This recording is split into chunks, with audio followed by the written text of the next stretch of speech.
Video play कर दिले बानी तो सब्सक्राइब भी जरूर कर ले ताकि आप लोग के अपना भाषा में भोजपुरी के नया नया वीडियो सॉन्ग पे रिएक्शन देखे के मिले भोजपुरी भाषा में। तो लाल रंग के सब्सक्राइब बटन के दबा के हमने के चैनल के सब्सक्राइब कर लीजिए और घंटी वाला बटन जरूर दबाई ताकि आपके पास जल्दी जल्दी रिएक्शन की नोटिफिकेशन मिले और सबसे पहले आप वीडियो देख पाए। भोजपुरी सब भोजपुरिया श्रोतागण के हमने के तिवारी ब्रदर्स यानी हम जीजी तिवारी जी और हमने के तिवारी सब कोई के एक बार फिर से प्रणाम कर दे और स्वागत बा आप लोगों के भाषा वाले reaction channel BFC reaction and blog में। तो बहुत ब्लॉग में देखा जाओ ब्लॉग खाली एक नाम रखले आज ये ब्लॉग आज ही ब्लॉग भी आई आप लोगों को बस प्यार। तो भैया बता दी कि आज हमने के 3 गाना पर रिएक्शन करे वाले हैं साथ साथ में। जी हां, यही वीडियो में आप लोगों के पहले का गाना पर रिएक्शन का नाम बा कच्चा बादाम, दूसरा का गाना कच्चा बादाम ले लो। वो कच्चा बादाम लिखल बा लेकिन लोग के जुबान पे आ गेल बा कच्चा बादाम। जी हां, और आप लोग बता दी कि यही खातिर आ रहा है पवन सिंह के दूसरा का गाना रही और तीसरा का गाना बा कुकुर भुआला जो कि आज के सारी भी गाना आदि शक्ति पर रिलीज हुई। तो तीनों गाना पर हमने आज रिएक्शन करे वाला बानी जा।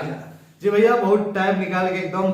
हाँ मिल ना पावत रहे आप लोग के बहुत डिमांड आवत रहे कॉल और जितना भी भाई मैसेज। हाँ वो बोल दी कि बहुत से भाई हमारे इंस्टाग्राम पर मैसेज के लिए कि भैया काहे निकल करत तू काहे लेट कर देता। तो बता दी भैया थोड़ा सा टाइम के मैनेज करे में दिक्कत कोनो बात ना लेट होई। हां लेकिन वेट लेट होई लेकिन जब होई नु तब के दिल में सीधे घुस जाइम जा। बस वेट करम जा इतना भरोसा रखम जा जरूर होई। तो पहले का हम रिएक्शन कोना पकड़ेंगे और शुरू करो कच्चा बादाम एक बाद पवन सिंह के और आज खेसारी जी के बाद खेसारी और के आप बता दी कि बहुत पहले तो बधाई दिए राकेश मिश्रा जी। जी हाँ, आप लोग बता दी भैया कि पूरे ऑल ओवर इंडिया में नंबर 2 पर ट्रेंड कर रहा है राकेश मिश्रा जी उनका गाना जो गाना के नाम पा कच्चा बादाम। तो राकेश मिश्रा जी के आप लोग के बहुत बहुत बधाई शुभकामनाएं कि आप दिन दुगना रात चौगुना तरक्की करी और भोजपुरी के नाम रोशन करी जाएगी। जब भी जो ट्रेंडिंग खोलत हुई भैया तो दूर को भोजपुरी लोगत हुई और कई गो गाना जो कि भोजपुरी के ट्रेंड कर रहा है। उसी के बाद तीवा हमनी के भोजपुरी इंडस्ट्री बढ़ रहल बा।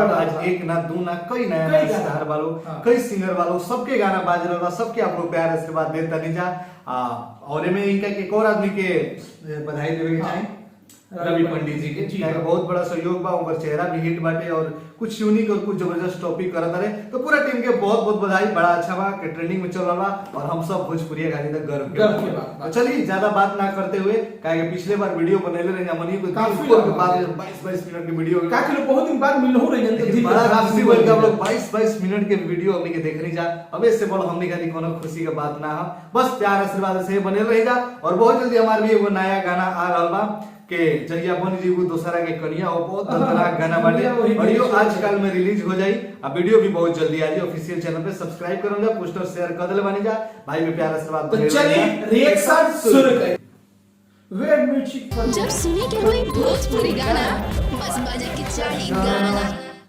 ओह इतारा वाला लोग कहां से लोग भेजे वाला गाओ पूरा धान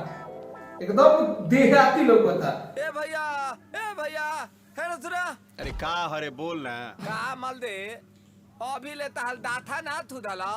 दाथा ना खुदे थे ना बेटा ता। एगो आई रे पहिले हो गाजरा गाना के खेती करी हम एगो बिजनेस बताई ता बोल ओइथन बिजनेस बा कि कमा के तुलंते मला पवन सिंह के पहिले दे ओहो जीरो म्यूजिक तैयार दे दे के जरूर भाई भाई कच्चा बादाम साइकिल का निकलो ना घर से बहरिया अच्छी आइल बनी गांव में सहरिया। अरे का भाव अपने गांव है ना कासुर के वाले मोहनपुर में खाली निकलो ना लड़का हंसा तारे चोई निकल के अच्छी आइल बनी गांव में सहरिया। तोल मोल ना करो हमसे रेड हमर खुलिया। कैसे लगाए हो तो कच्चा बादाम ले लो जब हर बार भाई पूरा पर दे जी हमारा से कच्चा बादाम ले लो कच्चा बादाम ले लो दादी हमारा से कच्चा बादाम ले लो कच्चा बादाम आमा कच्चा नहीं को हाँ? भाजा बादाम। इनको बता भाई बंगाली है अरे ये बताओ जब मांगा तो क्या तो देते नहीं हो तो गाय के घंटा उधर घूमते घूमत हम तो हो गइनी करिया। भइल ना बहनी बंटा गले दिल के सरी छुले संतरा चा बादाम का हो जब ऊपर आवा घूमते घूमत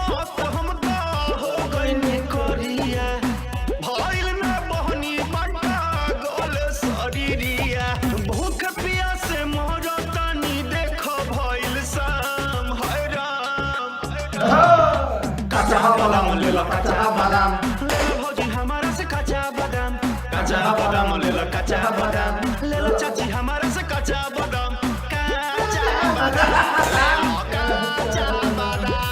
अरे रबिया तोर खून पी जाई हम अभी ले बहनी ना भई हे मादे दिल लगाते बेटा दादा हाले हल्दी ना लगे बेचे तो बड़े बड़े रुपए का तो दिल लगा कर बरहो आगे कॉन्सेप्ट हुए बा भोजपुरी के राजपाल हे बार हम बाबा कहिया होई हमर शादी सब धंधा मंदा हो गई बा होता बड़ा बादली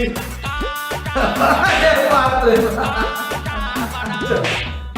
सुघर सा घर बाड़ा तू घन श्याम हो मन करे किन ले सौसे बादाम हो दे के गहना दया दे के गहना मान ले तो हमर कहना दे देती गहना मान ले तो हमर कहना बढ़िया एको अगुआ आवत नहीं खन दुआरा लेके नाम हे राम और ये ताता चुरा के ले डालो काम करते आई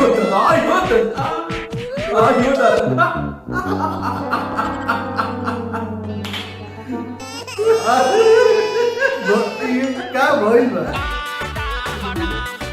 ओलिविया के चुरा के लेके जावा चल ए भाई ठीक बा एकदम फनी सब मजा आ गई और एक मन में हमरा एक चीज क्लिक भइल हा आप लोग राकेश मिश्रा जी के गांव सामने के देखा तो हमने तो बताई का राकेश मिश्रा जी के वो घर रहे का मोहनपुर वाला जो लास्ट में शिल्पी रगमाई निकलली है हमरा चाह तक बा राकेश मिश्रा जी के ही घर रहे यदि आप लोग कमेंट बॉक्स में बताएंगे हमने के तो भैया हो सबसे पुदीना। ज्यादा लास्ट वाला सैला सा हमारा भाई एक ही चीज लागल हा कि हर गावे गावे एगो मंडी बैठी राकेश मिश्रा जी बनाम बेची हम पवन जी अहन पुदीना लेके प्रमोद प्रेमी ये लेके अहन का कहला गोभी लीची। और सबसे बड़ी बात था एमे आरा हम लोग के बेनिफिट पाई तीनों जना आरा के हलो तो आरा बाजार पर आप लोग के सुपरस्टार लोग बेचत नजर आई लोग अभी गावे गावे बेचत आलो मार्केट बढ़ जाए तो सबसे बड़ खुशी के बात बा हमनी के भोजपुरी इंडस्ट्री आज लंदन दुबई अमेरिका कहाँ न जाके गाना हाँ, शूट हो रहा हाँ, है हाँ। लेकिन हमनी के भोजपुरिया दर्शक अपन देसी चीज के हिट कर रहल बा ना कहला कि मेरे देश की धरती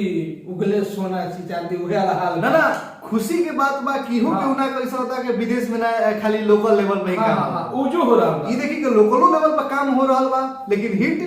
इ नहीं करके खाली उहे चल रहा बा चल देसियो चीज चल बा एगो उदाहरण बा पुदीना चाहे ई हो गई चाहे और भी एगो खेसारी जी के भी आई अब हमें रहे याद नहीं और 12th क्लास में भी हम लोग कविता पढ़ ले रही हमें याद नहीं पर तुम्हें ये समझाओ गेल कि इंसान के पास दो गो पैर होला और दो गो पैर के ये चिन्हासी है कि एगो पैर आगा ते एगो पैर पीछे होला तो हमनी के भोजपुरी जो संस्कृति बा जो फोक बा ओहू में रहल जाओ और आज के जो स्टारडम दुनिया बा जो का वेस्टर्न बा ओहू कल्चर में घुसल जाओ तो बढ़िया लगा रहा बा भोजपुरी सब मिला के बहुत सुंदर गाना बा सबसे ज्यादा में दिल खुश कइले बा लिरिक्स हाँ शब्द अच्छा रहे धुन अच्छा रहे रजनीश चौबे जी लिखल बा लिरिक्स गाना और के। म्यूजिक के तारीफे काबिल बा एकरा बाद के तारीफ बात तो बड़े रवि पंडित जी और और राकेश मिश्रा हमके दिल के राजा और तो आप लोग अब नाम बता दिए कोरियोग्राफर भी आरा जी बड़े एक गाना के लिखने बड़े रजनीश चौबे जी म्यूजिक डायरेक्टर बड़े छोटू रावत जी वीडियो डायरेक्टर बड़े रवि पंडित जी कोरियोग्राफर बड़े ऋतिक सिंह देखिए जी पूछले है कि कच्चा बादाम दे दो ऋतिक आरा जी, sorry। ऋतिक आरा जी और शिल्पी रगवानी भी आपको रंजीत देखने आए। रंजीत के सिंह जी बड़ा जी के मजनुआ पिटाता में बड़े अपन सिंह के पिटले रहन वो लोकल बड़े तो सब कोई के बहुत बहुत बधाई बा कि गाना ट्रेंडिंग में चल रहा बा सब स्टार खातिर खुशी के बात बा कि एगो सपना वाला हर एक आदमी के ट्रेंडिंग में गाना जाए वो दू न आप सब भोजपुरिया दर्शक के बधाई चली जा नेक्स्ट गाना के तरफ याद रखम जे हमर गाना एगो आ रहल बा कौन गाना हो कौना गलती के साथ जहिया छोड़ देबू अच्छा जहिया बन जेबू दूसरा के कनिया हो बहुत ही दर्दनाक गाना बा पुरान धुन पे बा आप लोग के धुन सुने में भी अच्छा लगी ऑफिशियल चैनल पे आई ऑडियो कॉल पर समय आ जाई वीडियो भी बहुत जल्दी आई बस प्यार आशीर्वाद देते ऑफिशियल चलिए दूसरा का रिएक्शन कौन आरा वाला यही खातिर आ रहा है हाँ पहले पुदीना बेचले पवन रहन सिंह के। हाँ आपको आरा के बड़का से ऐसे ना भाई अब बादाम बेच लेने जानू अब पुदीना वाला भी चला जाओ चलो भैया के चलो शुरू पुदीना वाला भैया से पूछल जाओ क्या कहत तरफ के लोग का नाम बा चलिए रिएक्शन सुन ले एही खाती आरा आइले हां ओ जी आज से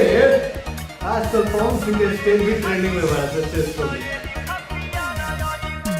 गजब बेबी बॉडी गवाह गाना तरह सुने में मस्त बा खूब बजा रहा बा गाड़ी टेम्पू पूरा गाना छा गइल बा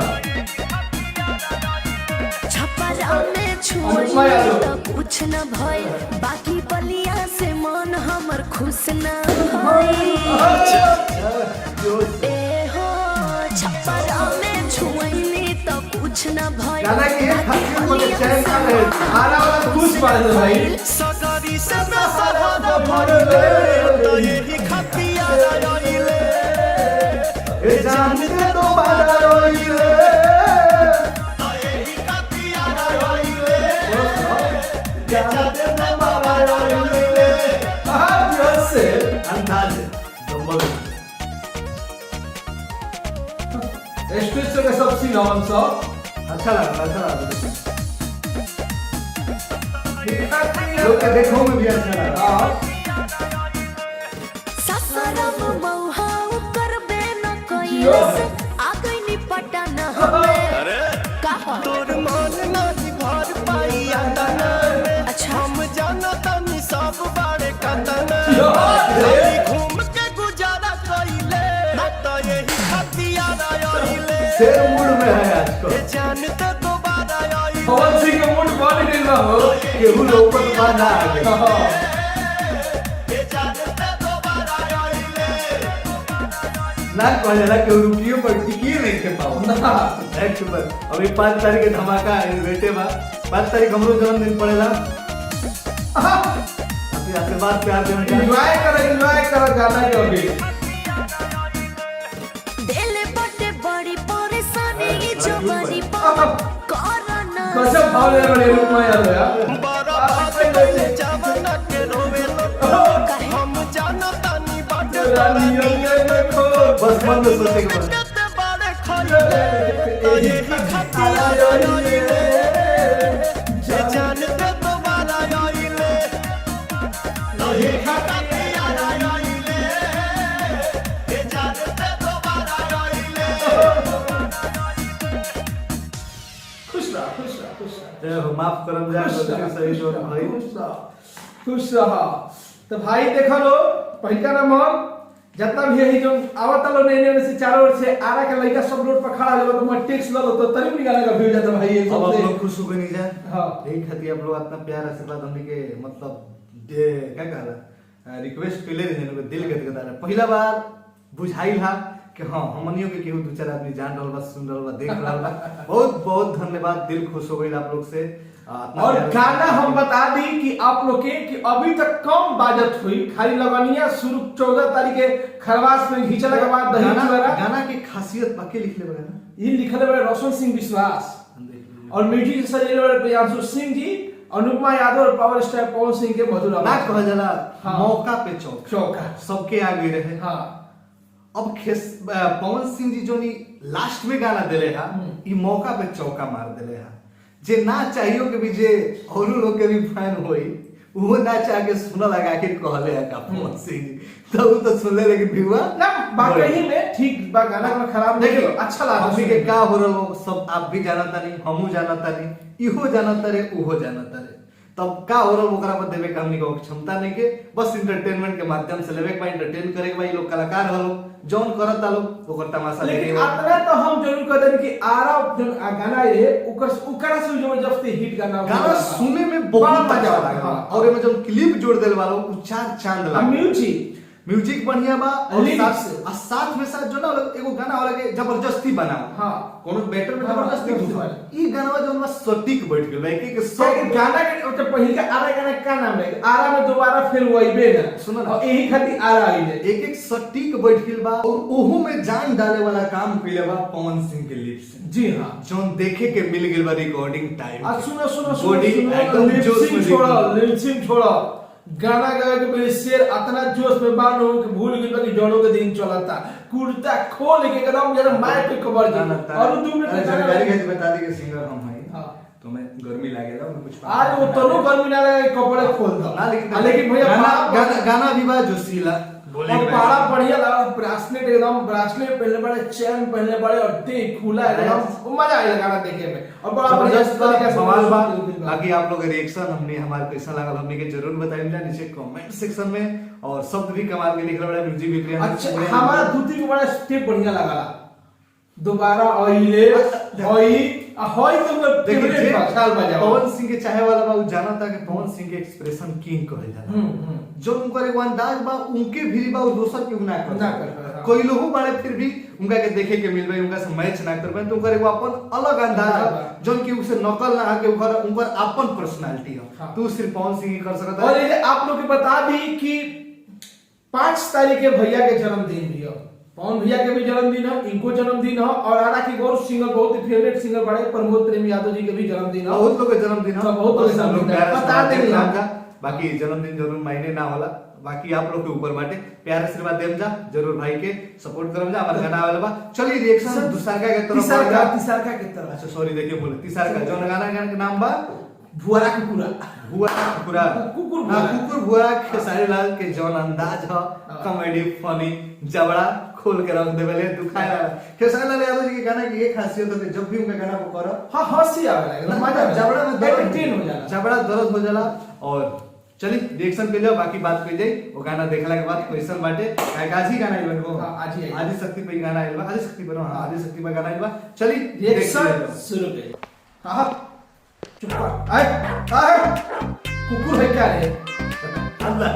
जवाब भूल गयो भाई आप याद भी करो हम पर्सनालिटी के बात में आदि शक्ति फिल्म पूछता है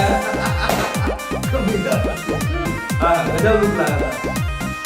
अनिशा जी से छोड़ से के मुझे बहुत जानू घंटा बीतल तोहर बेटा कइले रही भाभी जिसे ममिला एक्सप्रेशन देखा अंतरा सिंह आवाज का बस सेट करे अगर ये ओ बाबू जानू घंटा बीतल तोहर बेटा कइले रही भाभी जिसे ममिला हमसे नोट करब जा। ये बतिया रहे सुतार, खूबे करती प्यार खेल कइला सारा पला रउआ जौना व्यक्ति से बात करी चाहत तनी उ अभी आगे से के दोस्त बा। कौन दे ससुरा तापी पुआरा बैठे दुआरा चुप भूसे गोली में ना देबे कुकुर भुआरा है कमाल जिया बैठे दुआरा भैया ये खेल दिखले बाबा ये गाना के मैं तो खड़ी से कुकुरी के जामो कुकुर को करेगा जमल होला बढ़िया बोला मैं तो सैल्यूट जबरदस्त गाना ही अच्छा ना लेकिन खेसारी अरे लइका न लइका के पूछ तू बाड़ो काहे न दोसर गली धके आवत पाड़ो अरे बुलबा के हो काजी ओह गालिया म्यूजिक दे भैया छोड़ी दया से हो काहे ओही जे बाई ठीक बाबू खेलता रे खेल दिखले जबरदस्त नहीं मिली लब के खाना यारे उड़ी के आब जैसे आवे सकरी मां नमस्कार प्रणाम अब बड़ी किरा सुनो के दाम अरे पूरा डाल पूरा फोन दे हमरा के ए भैया लाई खैनी खा के सैल्यूट बस चंदन जी मैडी का मैडी से बतिया लो बैठे दुआरा जान भूसे गोली में ना देबे कुकुर भुआरा है जान तापी भुआरा बैठे दुआरा गाना हिट बा भाई सुपर हिट बा देबे कुकुर भुआरा है जान खुश जाओ बाना बाबू तो जा पिछला लगे फिर आगे एकदम ओरिजिनल एक्टिंग जबड़ा भाई दुकाए ना लागता कि अब दुख दोबर कोई देब सारा गुड़ा लागे आज गोबर कोई देब दिमागवा में भूसा भरल बा फेरा में तोहरे फसनी मजा देखो ना बगल में हां बतिया बता नया जाकेट फाट गई फिर वो लड़की के पीछे का तरह अच्छा ए हो झूठे बने लगो ठंडा हो गइल जो भइला से अंधे की हम बगल में बुधवा तबारे हां ले चल ए आज एक कुकुर के शुक्र ना रही। अरे भैया संस्कृत बोल लगल तीता सीता था। रुको 5 मिनट ओइ जे हम आया बतानी Yes. भले जी चाहे मुई गाना जबरदस्त था। तब सुई उहे आज लिखले होई जो जो भगवान फोनवे पर दे दो।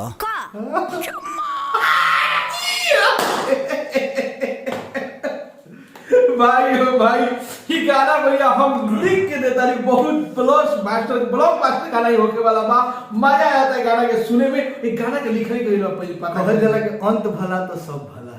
गाना रहे तीसरा का लास्ट पवन पांडे लिखले बड़े भी है गाना के गजब। पवन पांडे जी आपके तो कोनो हम मतलब शक नहीं कर सकत राइटिंग पर, लेकिन ये गाना को तो ही चार चांद लगा देलबा जो गाना सुनला के बाद हां जब नाम आदमी पढ़ल हन हां तो तनिको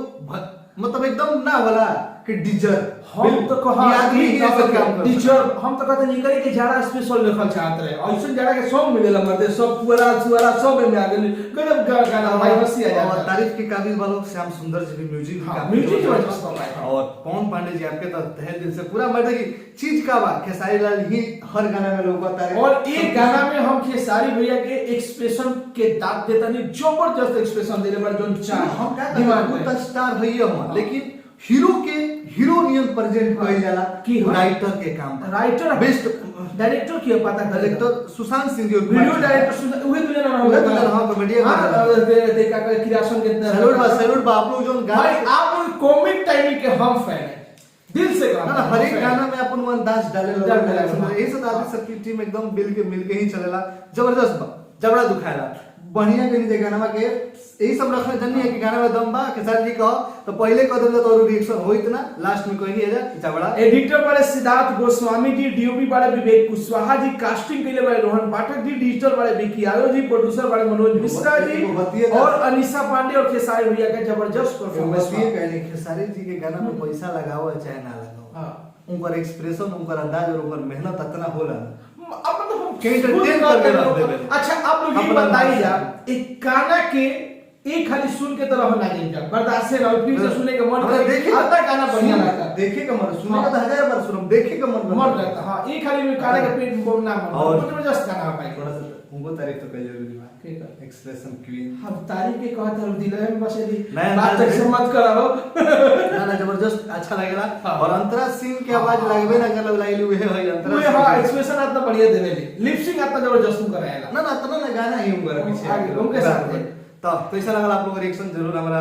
भरोसा बा उम्मीद बा कि आप लोग अच्छा लगी बस एकता बना के और हम लिख के देता नहीं ये गाना सुपर हिट बा। सुपर हिट भाई संगी गाना जबरदस्त लगता है एकदम बस सुने मजा आ रहा है हमारे गाना आ रहल बाटे जहिया बोल जीव दूसरा के कनिया हो इनको तो ये खाली स्टार बना प्यार आशीर्वाद दे स्टार बनम के ना बन हमरा नहीं के पता बस मेहनत करत रहे बाकी आप लोग के हाथ में बाटे जय भोजपुरी लव यू आजकल तो ज्यादा बोलो नहीं आदमी चाह तो हाय बबुआ अभी कुछ बोलो मत मैं पब्लिक इन्होंने पढ़ल बड़े कहां से हमने ना पढ़ ज्यादा अलग अलग कहानी बाटे बस आप लोग प्यार आशीर्वाद देते रह जाए जय भोजपुरी अतने को हम के ना जान एक और एक हमें 2 मिनट हमें हम कहता नहीं थोड़ा भैया आजकल कोरोना बढ़े लगा बा तो थोड़ा सा अब सतर्क हो जाइए ना बिहार के नहीं से कुछ कह थोड़ा सा सतर्क हो जाइएगा खुशी रहे तो और मजा वाला काम करे में थोड़ा सा सतर्क हो जाए टाइम आ गई बस ये कहल चाहते हैं 2 लाइन में लास्ट में कुछ सोचे नहीं अगर जो कुछ जान ले नहीं सीखे नहीं पढ़े लिखे नहीं तो जोर से बोलो के ना जात देखी जा ना पात देखी जा ओनली वन इंसान के टैलेंट देखी जा ओकरा में दम बा तो सपोर्ट करी जा प्यार करी जा ई ना देखते हुए हमरा जात के हो कि हो जात के हो टैलेंट के आगे बढ़ाइम जा तो जान तने का टैलेंट के आगे ना बढ़ाइम जा तो आप तो मजा ले ले लेकिन आवे वाला अपना फ्यूचर अपन बाल बच्चा के फ्यूचर अंधकार में डालता नहीं हमनी के उदाहरण नहीं कर बिहार जय भोजपुरी एकता बना के रखी जा लव यू